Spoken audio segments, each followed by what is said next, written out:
Today on the DML News podcast, it winds up being the United States of Gaza or something to that effect. Maybe it's Gaza Lago. I have no idea. But Trump now wants to own Gaza, the Gaza Strip. That and so much more about U.S. aid. And oh my goodness, are the Democrats going crazy. Everything Trump says throws them into a tizzy. Either that or throws them into the streets protesting. We've got all this today. It's going to be a big show. So get ready because it's all unfiltered. Dennis Michael Lynch gives you his word, and he will never let you down. He will always fight for America. The only one who really puts his money where his mouth is Dennis Michael Lynch. Hello, I'm Dennis Michael Lynch. I thank you for joining me today. Across from me is my son, Denny, and my other son, Ryan, is on the controls. As always, we come to you every single day, giving you all you need to know about Trump, his administration, the MAGA movement, and everything that's happening around the country and the world. And we love doing it so much so that we have a newsletter called 47report.com. That is the numeral 47report.com. It is quickly becoming the go-to resource for all things Trump. It lands in your inbox every single day before the sun comes up, and it gives you everything. And I mean everything you'd want to know. 93% of our readers give us a 5-star rating. The rest of them give us 4 stars. That being said, we are the fastest growing newsletter there is. Every single day, we get thousands of new people. Over 100,000 people in terms of total subscribers are just thrilled about what it is that we're doing. You need to join that. So if you're listening to us on X or Rumble or Facebook, not only would I like you to share this right now in terms of hitting the share button, but make sure you go to 47report.com, sign up for free, and you'll wind up getting it. If you don't get it tomorrow after you sign up, look in the spam folder because you know Gmail and all those other slime balls that run the email services, they hate conservative messaging, even though they're promising Trump that they're going to stop the BS. I can tell you that my account, as of yesterday, wound up seeing my own 47 report in the spam bucket. All I have to do is drag it back into the inbox, respond to the actual email itself saying, thank you for sending this to me, and it should resolve the problem as it did for me today. But our open rate, meaning the people who open our email, they see it in their inbox, is over 60%, which is 3 times the industry average. That is how amazing this report is. So be sure to go there today, 47report.com. Also for DML CBD customers and those who should be, which is basically everybody listening, if you want to feel great again, get rid of the aches and pains and the skin issues and boost the immune system and all the other jazz that would put you on a much better trajectory in terms of health and wellness and life, we have a BOGO, a buy one, get one free, that's lasting from now until to February 10. February 10 it ends. Go to dmlcbd.com/BOGO, B-O-G-O. Don't forget, it ends February 10. Ooh, where do you start? I got to tell you something. President Trump may be 77 years old, but he's got the energy of a 27-year-old. The guy is just, he is the Energizer Bunny. I don't know how often they're changing the batteries in his pack, but he never, ever seems to tire or wear down. And then on top of that, he has a being about himself. I've never seen anything like it. You know, he wrote a book called Art of the Deal. And there's another book. It was a best-selling book. And I'm going to use profanity here, not in an evil way, but because it's the title of the book. There is a book that was a bestseller on the New York Times list called The Art of Not Giving a Fuck. I have this feeling that Trump somehow, some way has merged those 2 books together. And that is now how he has created the blueprint on his daily activities. Donald J. Trump got up yesterday with Benjamin Netanyahu in front of a packed, and I mean packed room with press from all over the world. And he basically said that the United States wants to buy the Gaza Strip. And in addition to buying the Gaza Strip, he wants all the Palestinians, the 2 million of them that are there, to leave, to go to other countries that are going to open their arms to them in a humanitarian sort of way. He went on to say that Gaza is basically a hellhole. It's nothing but rubble. But if the U.S. comes in, we can take that rubble and make it into, his words, the Riviera of the Middle East. Now, Benjamin Netanyahu stood there and sort of just smiled and went along the way with, I can't believe he's saying this, but it's Trump being Trump. The thing is Trump was dead serious. He wasn't kidding.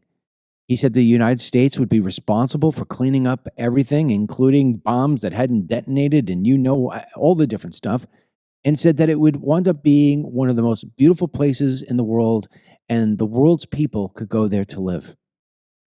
Now, between you and I think this is one of those ideas that basically lives at the podium and dies at the podium.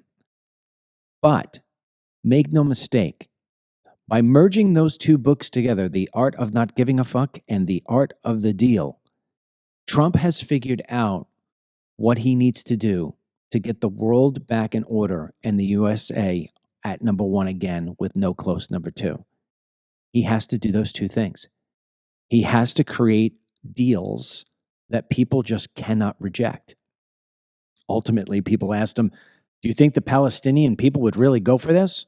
And Trump said, believe me, after I explain it to them, they'll go for it. And he just doesn't give an FUCK what anybody has to say. He says it with, just a total dead straight face. And if you don't like it, he shrugs you off. And people are asking questions like, sir, you don't have the legal authority to just go in and take over a country. And oh, by the way, you just cannot, it is against international law to just displace people of a land. Trump's like, we'll figure it out. And that's what's been happening for the past 2 weeks. And in every single case, he is winning. He is winning. Canada just announced that the tariffs that they were going to put on the United States, they're going to push them off for 30 days. I told you, and you knew this without me even telling you it. The United States is back. And with Donald J. Trump, the leader, surrounded by what I think may be one of the most impressive administrations ever in terms of the players on the field, and we haven't even gotten all of our confirmations through yet, there is nothing that the world can do to stop him. There is nothing that the Democrats can do to stop him. And during this program, you're going to see some of the crazy, wacky things that Democrats are trying to do and trying to say, and they're gaining zero traction in doing it. Trump wasn't kidding when he said he was going to make America great again. First term, it was okay. And it's funny because that's a change of tone by me. I used to say that it was a pretty decent presidency. And it was, until this one. And then I realized the first one wasn't all that great because this one is truly great. And we've written all about it on the 47report.com in the newsletter. And we're going to give you a lot of little things that are going on that would be big things and major press releases, top of the page, above the fold in every newspaper if we didn't have these blockbusters coming out every day. Now, personally, he won't tell you this. He won't tell anybody this because he's smart enough. But I think Trump is doing all this just as a absolute 4D chess move. He knows we're not going to buy the Gaza Strip. He knows we're not going to take it over. He knows that the Middle East would never go for it. But this is his way of trying to bring peace to the Middle East, considering that nothing else in history has ever worked. Now, I'll get into that in a moment about how likely or unlikely this move on Trump's behalf will work.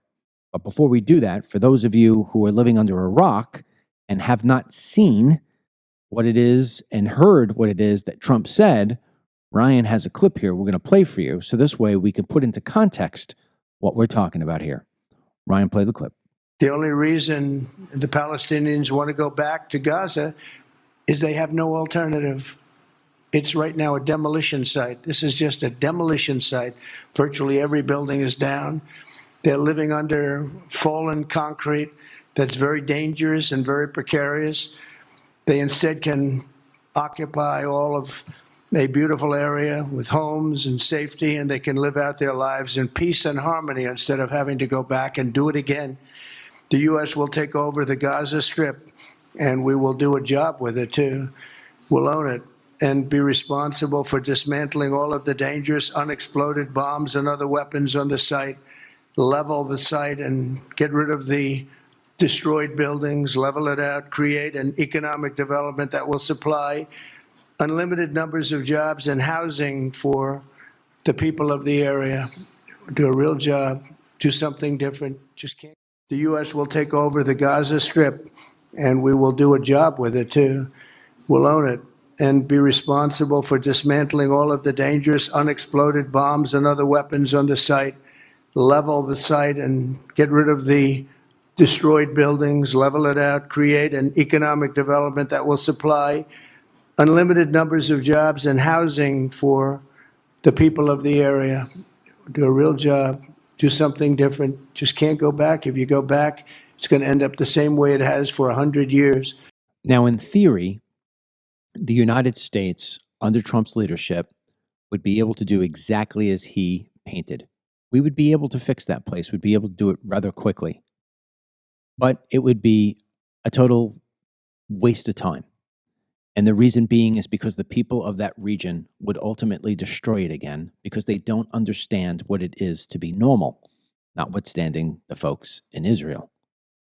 Now, if we're going to do that sort of thing, if we're going to sort of rebuild places that look like rubble and make it into a Riviera, my thing would be, President Trump, if we could do all these things at one time, so be it. I'm 100% behind it. But let's say, for instance, we don't have the resources to do it all at the same time. Can we take that same sort of theory that you have and make it into something that actually happens in Chicago, in Detroit, in LA, and Oakland, and parts of New York City, and Baltimore, and New Orleans, and so many other different areas that we have in the United States that look like Lebanon, Yemen, Gaza? Can we fix our own places? Because if we could do that here, that would be a great start. But when you're the president of the United States, you can't just have a single focus. The entire world is depending on you. Benjamin Netanyahu basically needs you in order to be able to breathe and survive another day. So I get what Trump is doing. However, I come back to what I said 2 seconds ago. This will fall absolutely flat, despite how hard Trump works it. It is going to fall flat. And the reason being has been one of the core topics that I have covered over the past 20 years since entering the media and living 9/11 firsthand. You cannot speak rationally to irrational people. The Middle East is filled with Islamic nuts, people who think that everybody in the West and Israel would be better off with their heads chopped off from their neck. These are people who think that you are the infidel. These are people who burn the American flag and the Israeli flag. These are people who are trying to build nuclear weapons that will wipe out Israel once and for all. You are not going to negotiate with these people. The only way that you'll ever win any argument with the people of the Middle East, by and large, is if the United States of America was to say, in Allah we trust. We're going to drop Jesus. We're going to drop God. In Allah we trust. We believe in Muhammad. That is the only way that you are ever going to get the Middle East to settle down. It is a literally impossible thing to do to ever bring peace to that nation. Now, I don't know if it's going to happen in my lifetime. I certainly hope it does not happen, but it will happen eventually, where the Middle East will coalesce and Israel will not be able to survive what it is that these freaks do. I don't know if we interrupt it before it happens by making that whole freaking place a land of rubble? I don't know. But I do know this. Spending almost every single day of my life in politics and news and covering border, national security, and Islamic terror as my number one topic, I assure you there will never, ever be a day when there is a Riviera of the Middle East. It is literally impossible simply because these people are brainwashed by the poison that flows through the Quran.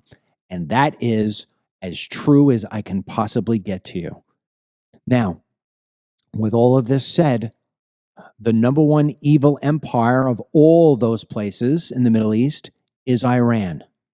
And Iran wants the Israelis gone.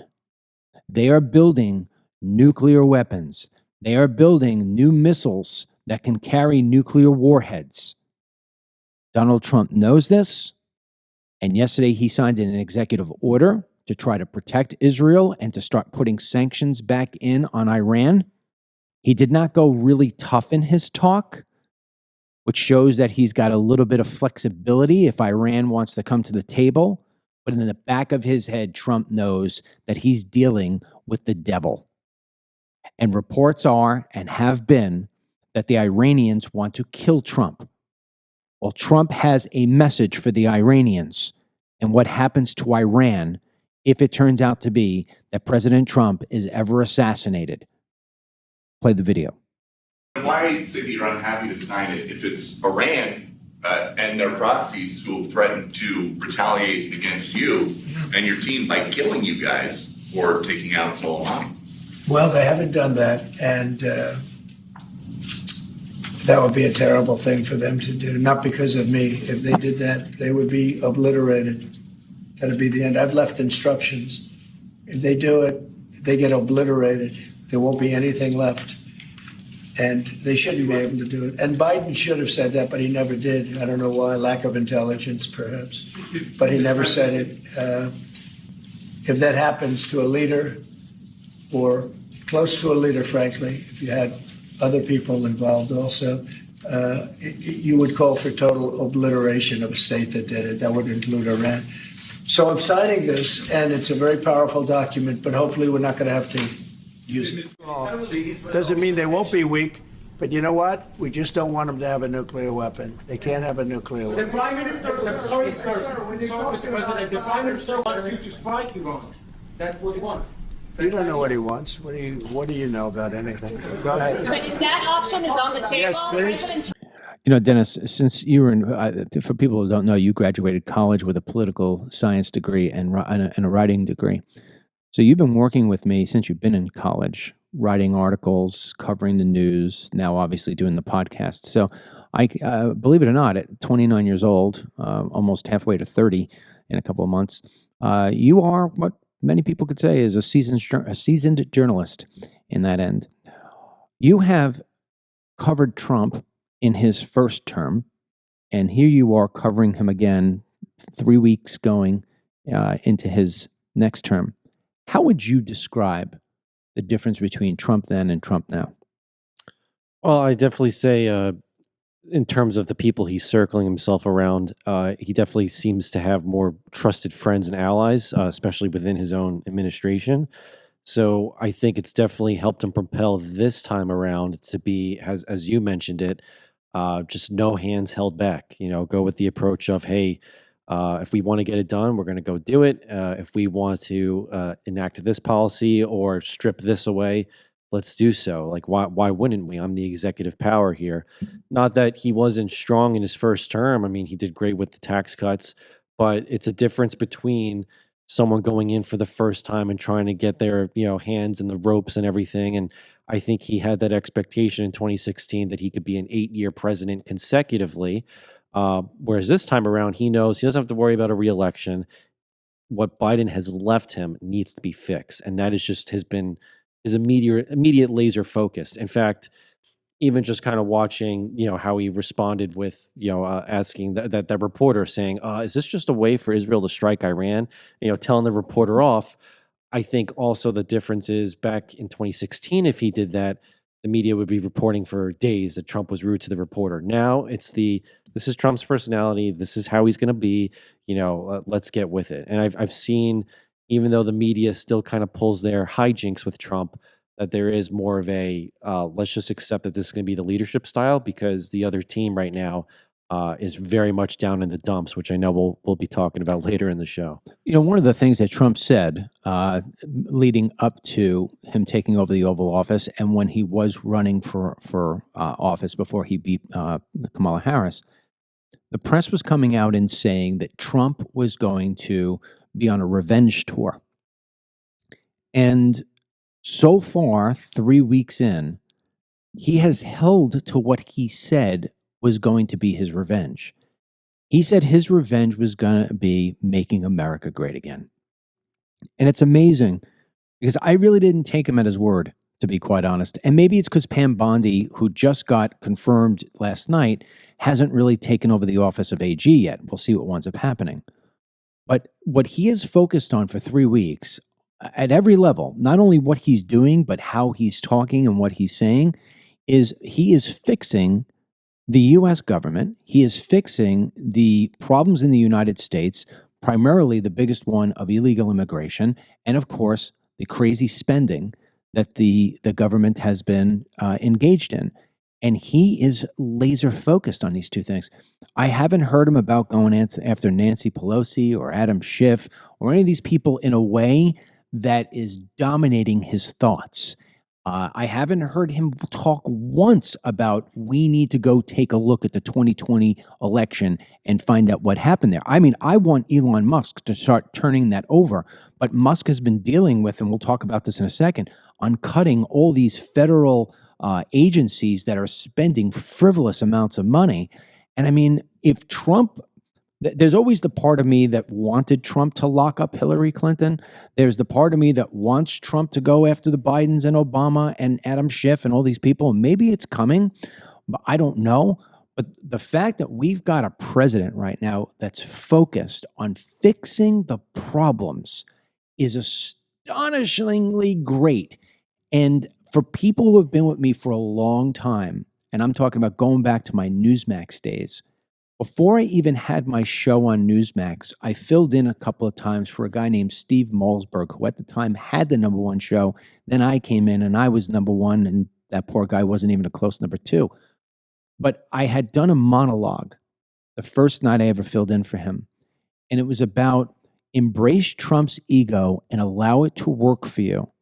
And in that monologue, I said, Trump wants to be on Mount Rushmore so desperately that he knows the only way to get there is to fix the problems we have in the United States. And so if his ego is the price that you got to pay in order to have all your problems solved, so be it. It turns out to be that I may have had, the greatest manifestation of all time, because that was, and still is to this day, the most viral video that I have ever had on social media ever.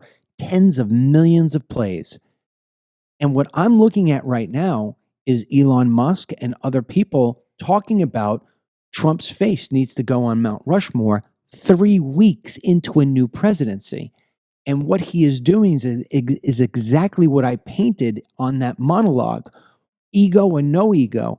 He knows the way to lock in the United States of America to be great and to lock in his legacy as the person who made America truly great again is by getting the problems solved. And as much as I want to see these scumbags pay a price, just like Senator Menendez is now with an 11-year jail sentence, I want that to come. Put that on the back burner. Let's get these problems solved while we got Trump in office, because these 4 years are going to fly. And if nothing else, the first 2 years are going to be lightning speed, because we never know what's going to happen in these midterms. So we've literally got 2 years to get things done. Now, with that said, I'm going to turn it over to you. When you talk about getting things done, Elon Musk and DOGE, which is DOGE, stands short for the Department of Government and Efficiency, they are going through Washington, D.C. like a wrecking ball. They are. I mean, they're basically slushing and slashing excess taxpayer funds. And I know we talked about it previously earlier in the week, but a lot of these different programs are all DEI based or just frivolous. Things like let's count how many squirrels are in the U.S. every year, and you're going to get people from all different sectors saying like, well, this is important to have that for the culture, or this for the arts, or this for the sciences. But I think what's very telling, and there's a lot of things I want Trump to accomplish in these coming months. I mean, even with the whole Israel Gaza thing, I know it's always complex when it comes to the Middle East situation. But like you said, and I'm sure everyone listening too, hey, we got to fix America. We got to go America first. And one thing that's starting to piss me off is some of the resistance I'm seeing from things like sanctuary cities or from Democrats trying to blockade the USAID building, which, as we've learned in the last few days, the USAID is probably the biggest culprit when it comes to wasting taxpayer funds.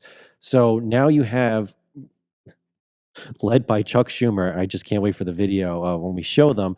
But he's trying to lead the charge here that Trump and Elon Musk and the people they have at DOGE are instigating some Nazi-style takeover of the U.S. government. And it's just flabbergasting that this is the rhetoric they're pushing.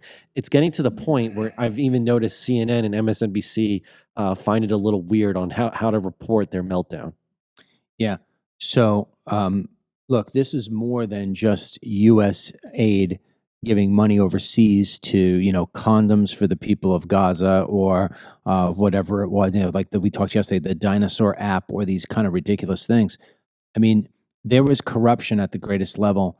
There's reports out this morning, and it is really troubling that Politico, the far left major news outlet called Politico, who has its offices right there in the middle of Washington, D.C., okay? They received $8.1 million from U.S. aid. They often covered U.S. aid in their writings, but never disclosed it was being funded by U.S. aid. That's corruption right there. That coincides with the fact that they just released an email to their employees about a technicality on their latest payment statement because they didn't get paid this past cycle. And they said, oh, we're having some technical difficulties. We'll get it fixed. And then lo and behold, seems like a good part of their funding is coming from USAID. Which, look, we talked about this last week on when I did Life After 50. We were talking about when we were talking with the gentleman, Andrew Wright, who does investigations. We were talking about how that News Guard company, there's a company called News Guard, which goes after conservative news agencies, one of ours being on the top of their list. And what they do is they write nefarious, horrible, lying things about you with the objective that advertisers, which is the lifeblood of any news organization, will not advertise on your website. And in our case, what they did was they went to Google and they went to Facebook, and we got listed on there as Russian propaganda. In fact, I was personally named in the Twitter files, if you remember that, Twitter files number 15. And when I found out about it, about a year ago from Matt Taibbi, who uncovered all this stuff for Elon Musk, I was shocked. But at the same time, and it was dated back to 2017 when I was at my most popular on Facebook. And at the same time, is I recognize that it was true, because when I look at 2017, I mean, I'll give you an example on Facebook alone. On Facebook in 2017, I had 1.3 million people on my page. It was growing like wildfire. To this day, I have 1.3 million people on Facebook. I have not gained a single person in 8 years, despite all the time and energy we've put into Facebook. So it is clear that I was targeted and remain targeted today. I just did another chart. I just sent this to my lawyer because we're compiling all the information. There's a chart. Ben Shapiro, Dan Bongino, David Harris Jr., Benny Johnson, and Dennis Michael Lynch. All of us had the same amount of numbers having followers on Facebook, with the exception of maybe Shapiro had a little bit more. Every single last one of them has exceeded me. Every single one of them just last month, same thing, all posted the same amount that I posted on Facebook. All of them increased their amounts of likes by 30,000, 20,000, 5,000. It all goes down. I lost 1,700 people. It is like that every single month. So every time I gain, they make me lose. And it's all going back to what NewsGuard did. The reason why it's relevant is because we have now found out that the Department of Defense was funding NewsGuard. So the Department of Defense is funding this NGO and these private companies to take down conservative voices and to take down conservative movements. And Politico, I mean, these people should be stripped of every single last thing that they ever get. They're not a political organization. They are a propaganda outlet.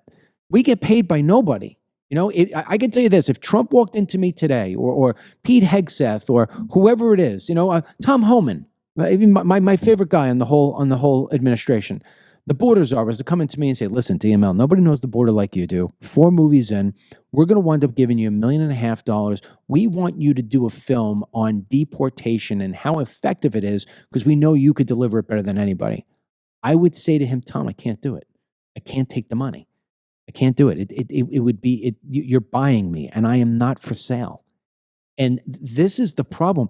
Every single person watching this program right now deserves an absolute 100% refund on the taxes that they have paid for the past 4 years at minimum.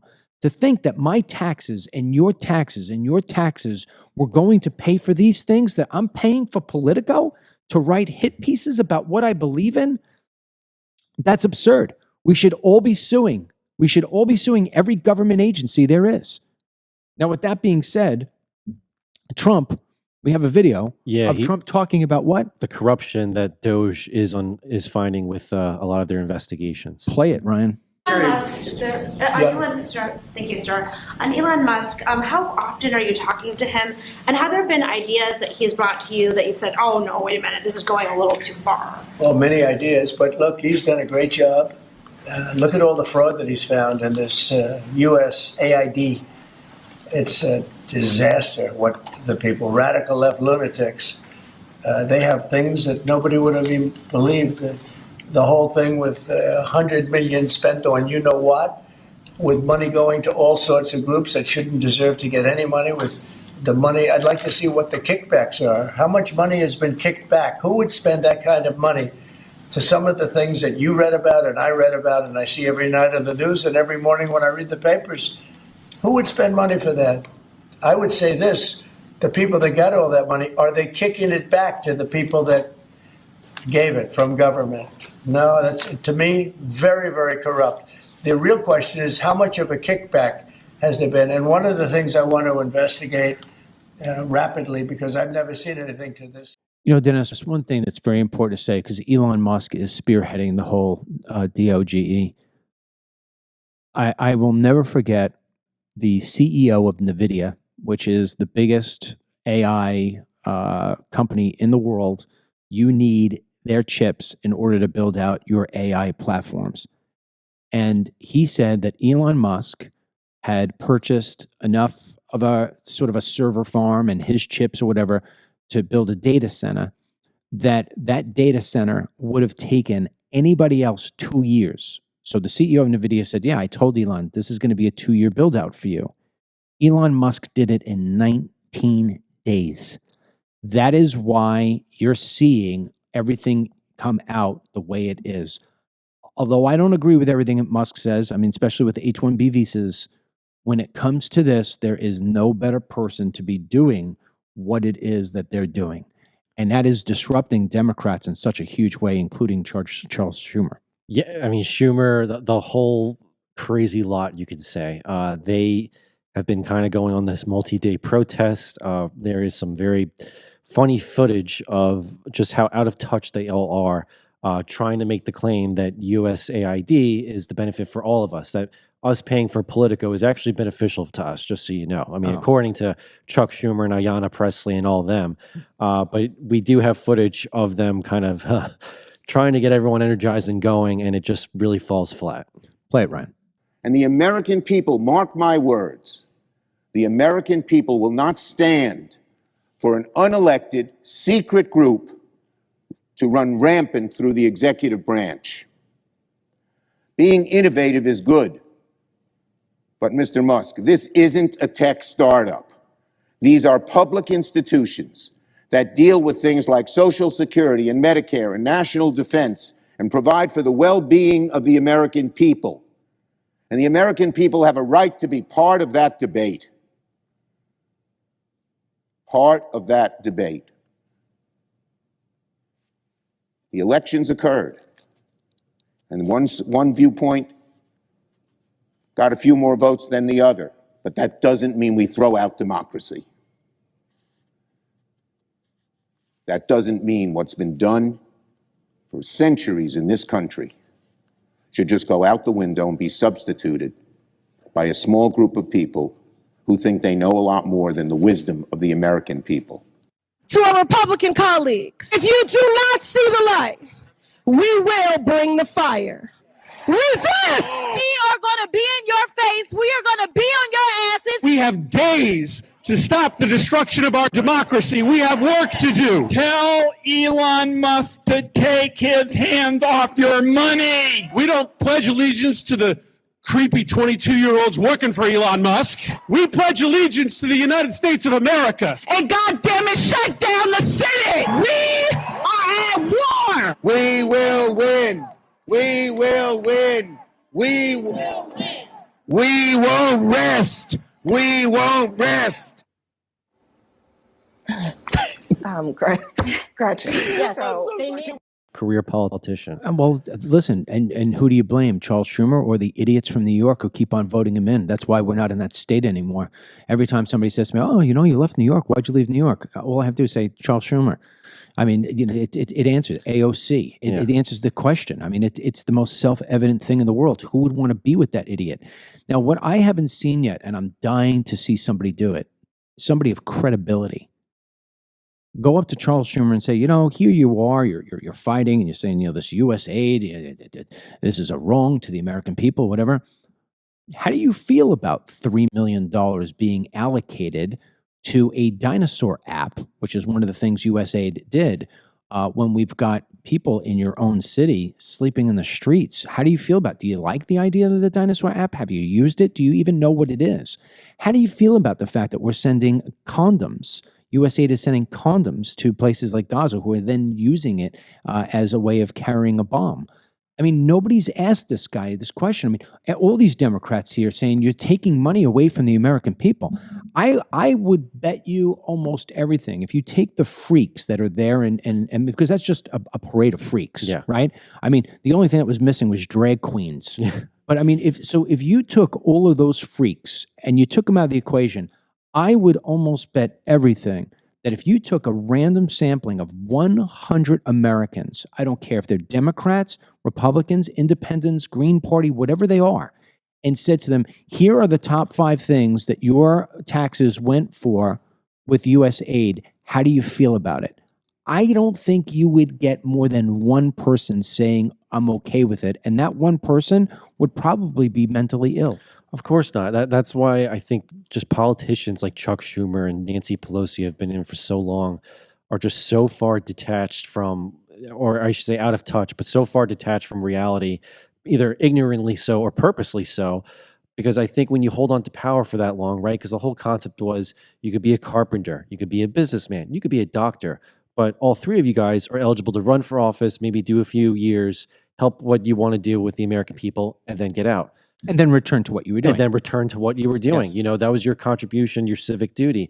And instead, you get people like Schumer, Pelosi, and all of them hijacking that kind of concept and making it all about how do we work the deals? How do I get transgender comic book money to Peru? It doesn't make sense. And I just don't know. Is it like that they're so corrupt that they're willing to lie like that? Or do they really believe, does Ayanna Pressley really believe those taxpayer funds are necessary for those initiatives? I could answer your question in twofold. Number one is you have to remember what I've said. The premise of this show is always built on the crazy left. And when we say the crazy left, which is a whole section in our newsletter every day, 47report.com, by the way, the crazy left is not a joke. People who are Democrats have something. wrong with them in their brain. And until we do autopsies on a serious level, we are not going to figure out what it is. I don't know if it's something that happens at childhood and they're just so indoctrinated that they're crazy. I don't know what it is, but there is something wrong. So that's why, number one. Number two is look at U.S. aid and Politico. It is all based on corruption. We will give you money. You are going to write favorable things about us so we could keep on getting money. We'll give it to you. You'll write favorable things about us. And it's a cycle. And as that cycle's going along, look what happens. Politico's building its business by other means, right? Because it's getting advertisements and everything else, and it could fund all these writers that otherwise it wouldn't be able to. Now it can't make its payroll. And then number two is that these people at USAID who are managing and running that place are getting their side deals from other places. So it is corruption feeding corruption.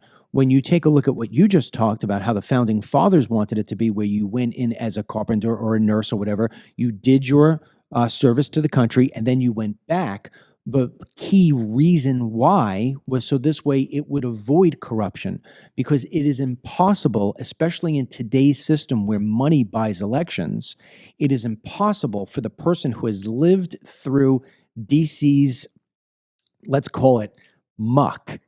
It is impossible for them to avoid the corruption because you need to raise money in order to be able to win your next election.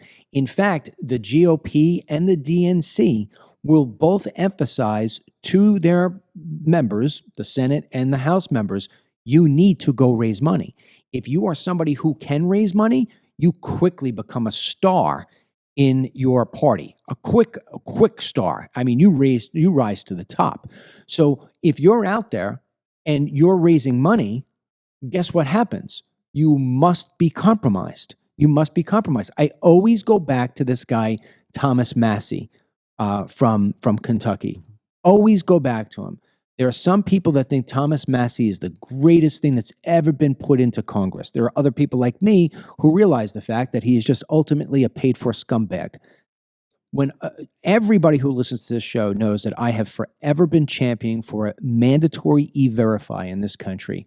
Basically, what mandatory E-Verify is, it is a computer system that is run by the U.S. government. If you are a government contractor or in the government yourself, you have to use this program. Basically, if you're going to hire somebody, they give you the credentials. You have to run the credentials. And when you do so, you confirm that these people are legitimate and that they are legal to work in the United States of America. If you are not a government employee or a government contractor, it is a voluntary program. Therefore, nobody uses it. If you put mandatory E-Verify into every single person's computer system, you had to use it mandatorily, just like you have to pay your taxes, you would not have people hiring illegal aliens because they'd have to use the system, and that checks and balances is going to hold people accountable. Well, what Republican, what GOP member who's going to sit there and say, we need to stop illegal immigration, like Thomas Massie does, what you name me one person who would ever say, no, we don't want mandatory E-Verify. Thomas Massie has been that one person, and I could smell it. And I said, this doesn't make sense. Who's donating to this guy? And I went and I looked up who's donating to him, and the number one at the top of his donor list is a major meat packing company. And who do you think hires illegal aliens more than anybody else out there? Food packaging companies. And there's the answer. So you have to have people come in and come out. It's called term limits. I hope Trump actually at some point during his 4 years here is going to address that significantly. But the odds of getting that passed, Dennis, is almost impossible. It's like me asking you to vote against men being able to have a beard. You've got a beard right now. Why would you vote against yourself? So these people are never going to vote against themselves because they get locked in. They're getting $180,000 a year. They work 6 months out of the year. They get absolute benefits. They wind up getting the security for the rest of their life through the pension. And they get to go to all the top swanky parties, see themselves on TV, and eventually write a book for a book deal for $2 million. This is the greatest job of all time to be in the U.S. government because you don't have to do anything other than just show up and get a couple of clips on C-SPAN and you're all set. It's true. It's why I'm happy that they're Trump is offering that federal buyout to employees that don't want. In fact, tomorrow I believe is the official deadline for any employee that doesn't want to go back to the office full time. Trump is offering, I think, an 8-month severance 8 months package severance. to give up your job and say sayonara. And I think we have 20,000 people who have. Yeah, but if you do it taken- on a percentage basis, it's not working as well as Trump had hoped or that Elon Musk had hoped. 1% of the federal employees have said, okay, I'll take your deal. They were looking for 5 to 10%, Yeah. but nonetheless, it's still all those tens of thousands of people no longer going to be on the government teat, right? Let them move on or whatever it may be. Everybody who is a Republican or a conservative has forever said they want smaller government, and that is what is trying to be accomplished right now. I know we have another very interesting video from AOC. She's trying to claim that Elon Musk is unintelligent. And the irony is just like, as you mentioned, there are things I'll disagree with Elon Musk on, Yeah. but a word I would never use for that man is unintelligent. And let's just play the Let's clip. see what she has to say. This dude is probably one of the most unintelligent billionaires I have ever met or seen or witnessed. Which, you can probably even glean that from watching these people on TV. Anyways, all of that is to say is that they don't do their homework. Clearly, like, they're putting 19-year-olds in at the Treasury. This dude is not smart. And the danger in the lack of intelligence and the lack of expertise that Elon has. I mean, this guy is one of the most morally vacant, but also just least knowledgeable about these systems that we really know of. But the point is that what that means is that they're going to hit a button inevitably. They are going to hit a button and things can go sideways. So one of the big ways to dispel Miss AOC's comments there that Elon Musk and his DOGE team are unintelligent, and even in those previous clips, there was that one Democrat saying that Musk is hiring 22-year-old people that we shouldn't be pledging allegiance to, or whatever he was trying to make a point at. And I got to say, I mean, besides that, they're just so off the mark. Unfortunately, Elon Musk's DOGE team was doxxed over the weekend, meaning those that have been hired by Musk, their identities were revealed. And a lot of them have been younger, either post-grad or even in some cases, like literally just graduated college students. And one of them is a 22-year-old named Luke. And just to dispel, again, AOC's comments, he is incredibly intelligent. He was able to design an AI program that uncovered the writings of 2,000-year-old Greek scrolls. I mean, Musk is clearly hiring the best of the best. So here's the clip just showcasing the brilliance of this college student.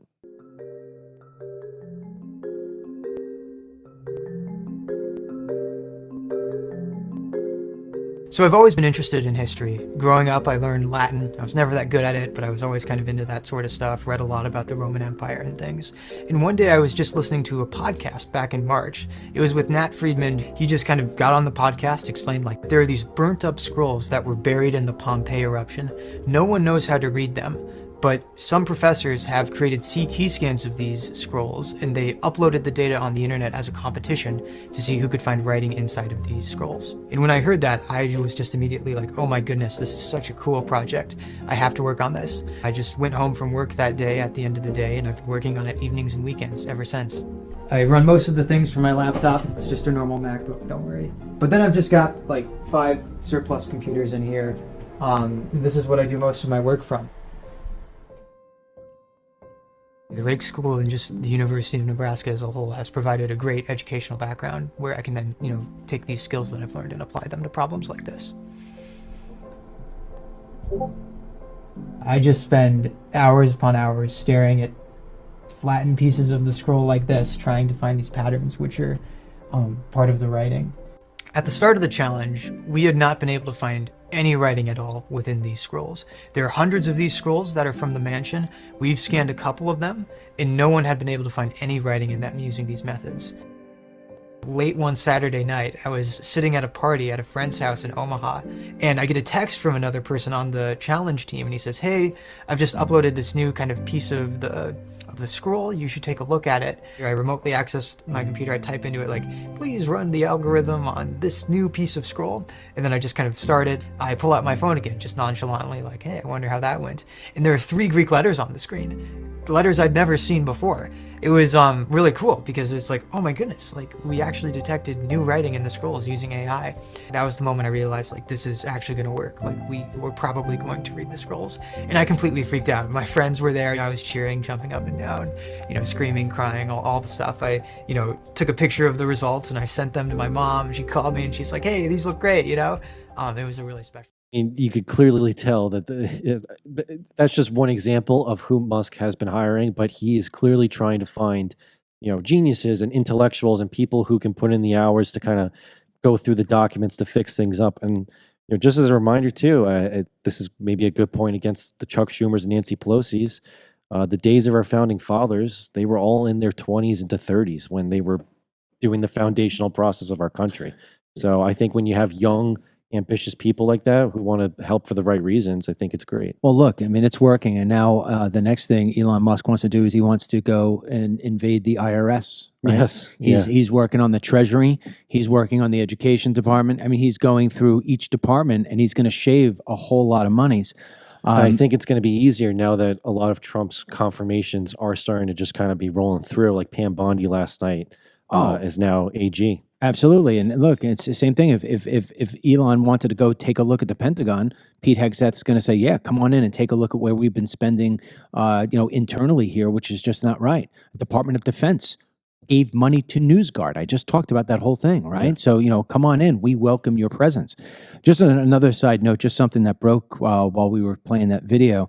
Just in, Argentinian President Javier Milei is withdrawing his country from the World Health Organization following Trump's lead. Good. You see how this is going to start to happen? Yep. All these corrupt places, all these places that have absolutely no place being around are going to dismantle. A very big thing that Trump had done yesterday, and maybe we did touch upon it towards the beginning of the show with the Israel visit, but he pulled the U.S. out of the United Nations Human Rights Council.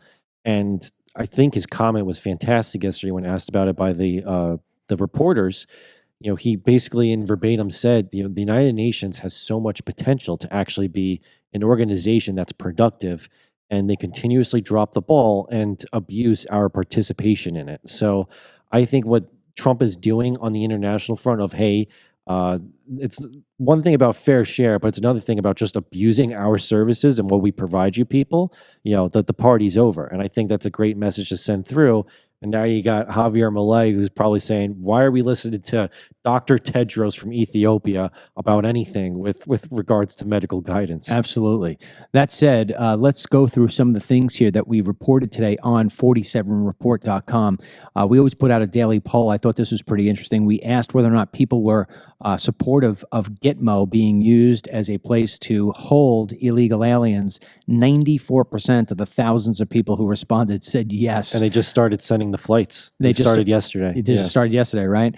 The approval rating right now, based on Rasmussen, does a daily approval rating of the president. Right now, Trump is at a 52% approval rating, which is amazing, which is great, because usually approval ratings are less than 50%. He's over 50%, and we haven't even started feeling the benefits yet, which is just going to be amazing. Now, just getting through some of the top headlines here, which are worth your knowing. Federal workers at the General Services Administration were warned on Tuesday to expect their jobs to be cut. Education Department officials said that employees in the Civil Rights Office, that Elon Musk's cost-cutting team was scrutinizing the department's operations, and they too should get ready to find another job.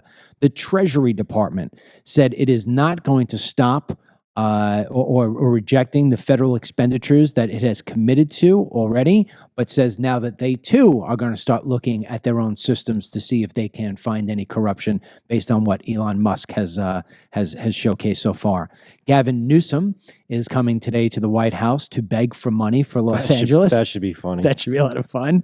China imposed tariffs on the U.S. imports in response to Trump's 10% tariff, and the country of China hasn't said anything like, don't worry, we're going to stop putting fentanyl into the flow of the United States. You would think that China would say, okay, we'll stop sending fentanyl. China's basically saying, no, we're looking to poison you because we want to take you over sooner or later. So that is going to be a major headline that's going to clash pretty soon, because when we're charging them 10% and they're charging us 10%, the stock market's going to feel it. So get ready for that. Ukraine. They have unbelievable amount of mineral deposits. So Trump is now trying to cut a deal to where we'll take their mineral deposits in exchange for military apparatus. Flights, as you said, to Guantanamo Bay have begun. Around 20,000, we already reported, 20,000 federal workers have said, okay, I'll leave. Lee Zeldin, who is running the EPA, said that over 1,000 employees will likely be fired in the coming days. Trump, sorry, that's the UPS truck outside, and that's my dogs. That's our dog. Hey, enough. Trump is adding more cabinet positions. He's going to have a deputy director of the Central Intelligence Agency. He's going to have a director of the National Counter-Terrorism Center and an assistant to the Secretary of Defense for Public Affairs. He's also going to be attending the Super Bowl. That's big. So apparently he's the first sitting president to do so. Yeah, and it's unbelievable. It's going to be great. The Securities and Exchange Commission, basically, which looks over things like the NASDAQ and the stock exchange, is moving to scale back a special unit of more than 50 lawyers and staff members that had been dedicated to bringing crypto enforcement actions. So Trump has been very friendly to crypto. And since that, Bitcoin has gone over $100,000 a coin. So, I mean, it's this is only going to raise that even higher. This I thought was very interesting. 2 anonymous sets of FBI agents and employees filed lawsuits on Tuesday seeking to prevent the Trump administration from releasing the identities of agents and staff members who participated in the investigations of the J6 Capitol protests. I wonder why, Dennis. Well, wasn't there also the reporting yesterday that about like 5,000 FBI agents were specifically designated for January 6th? I know that's I think we're going to see, especially once Kash Patel is finally in there, some very skeleton in the closet moments with the FBI for the last few years since that day. Oh, absolutely. As we said earlier, Musk is proposing to audit the IRS. That should be a lot of fun. And Trump won a key victory in his defamation lawsuit against the Pulitzer Prize Board, moving the case toward the discovery phase, which is a part of where documents have to be revealed. It was all about Russiagate. Yeah. So because if you remember, the Pulitzer prizes were given to the New York Times and Washington Post over their Russiagate coverage, which turned out to be bogus. So now we're going to wind up seeing, because Trump sued the board, we're going to see the documentation that went back and forth between. And he should. I know he just did it with CBS with the Kamala Harris interview too, with trying to get like the full transcript of that. So send out the lawsuits, tell them to start retracting this stuff. Another thing Elon Musk is doing, I mean, Musk is just as busy as Trump. He exposed that the PPP loans, remember that during COVID, abused $100 billion. $100 billion was given out fraudulently to people who applied for PP loans, including actors around the world, some of them terrorist organizations, and they got the money. Let me tell you, a lot of people are pissed about that. I would be. That's what I'm saying. We all deserve a refund. Yeah. We all deserve a refund. In terms of some crazy lefty stuff, Hollywood's Creative Artists Agency has actually signed on Joe Biden. They also represent Michelle and Barack Obama. So, of course, Biden is getting all set to monetize his presidency. Not that he hasn't already, right? Then you got the woke New York Attorney General Lolita James is now telling hospitals in New York that if they follow Trump's restricting of gender-affirming care for minors, they could be breaking New York law. This is what I'm telling you about with you're getting those very staunch Democrats that are trying to pose that kind of resistance to his movement and agenda. I mean, even right here, right? U.S. Representative Ilhan Omar is being accused by Republicans of advocating Somalis on how to avoid deportation. In fact, the only reason we didn't play this video today is because she speaks in Somali, but there is video evidence, you can find it on X, of her literally instructing her Somali constituents in Minnesota on how to avoid ICE. And AOC was doing it for Latinos. Yes. They're both complicit. That is aiding and abetting. They should both be arrested. Why aren't we going to get them? Let's go get them. That's the way you stop this crap.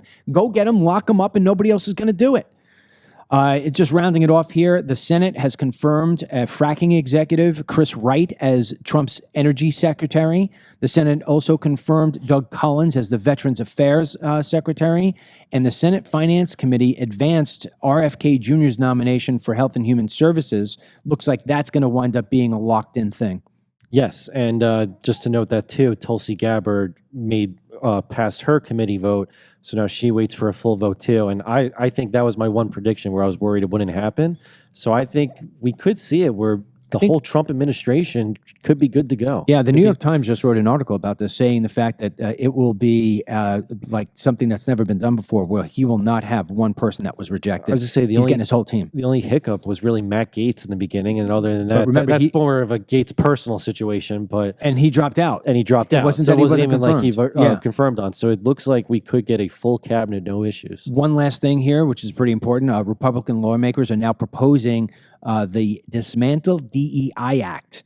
So basically all these things that Trump is doing now, like, but through executive order, they're trying to make it so this way it's in the law permanently and cannot be changed. Good. So with that said, last thing here, RFK Jr., once he gets confirmed, you can see Denny's hat there says MAHA, Make America Healthy Again. Once he is officially confirmed, we will be launching a second newsletter, which is Make America Healthy Again newsletter. It's a once-a-week newsletter totally dedicated to health and wellness, all things going on in the government to try to make that stuff go on, plus great reports and other things that will definitely help you and your family to get back on track, eating the kind of food that you can eat where it doesn't have toxins inside of it. Everything you would want to have once a week. It's going to be phenomenal. We're waiting for RFK Jr. to be confirmed, and then we'll launch that. So as we say goodbye to you here, again, 2 things you need to know. 47report.com. It's a 47report.com. 47report.com, inspired by President Trump being the 47th president. 47report.com. Go there. Put your email address in. It's completely free. You'll get us in your inbox every single morning. All the information you want to know. Make it the smartest person, not only in the room, but in the country. And you can share it with other people as well. We're the fastest growing newsletter. We are the #1 newsletter in terms of covering all things Trump, all positive news for Trump, giving you all the things you're not going to get in the mainstream media or even Fox and Newsmax or any of these other places for that matter. So make sure you go check it. There's no advertisements in there and nothing. It's the easiest read in the world. And then, of course, DMLCBD.com/BOGO, BOGO, the buy one, get one free. Listen, if you're not a customer already and you have eczema, you got skin issues, you have aches and pains in the joints and the muscles, you feel like your immune system's kind of beat to crap, you haven't been sleeping, these are the things that basically I've changed tens of thousands of lives over the last 5 years, and that's why DML CBD is one of the best, most respected CBD brands in the world. Give yourself, give your family a chance, because you go in there. I mean, we sell this is the Ferrari of CBD, and we charge pretty decent prices because it takes a lot of money and effort to make and test safe all of these products. When we give away a BOGO, my God, imagine getting a Ferrari for the price of a Chevy. That's what you're getting. So if you haven't started yet and you're like, hey, it's the new year and I really want to get my health and wellness back into shape, it's worth the try. So many people come. Our return customer rate is off the charts. DMLCBD.com/BOGO. It lasts until February 10. And then we have them every couple of months from then. So until tomorrow, God willing, may God bless you, our troops, these United States, and our president and vice president. And today's Team DML blessing goes out to Lee Waters. All right, Lee Waters. Lee Waters. Oh, Lee Majors. I was thinking Lee Majors. He was the bionic man. Lee Waters. All right, Lee. Run with it. Get the Dennis Michael Lynch podcast every day by subscribing on Apple Podcasts or Spotify. And download the DML News app from the Google Play Store or the Apple App Store for breaking news, merchandise, films, exclusive content, and Team DML.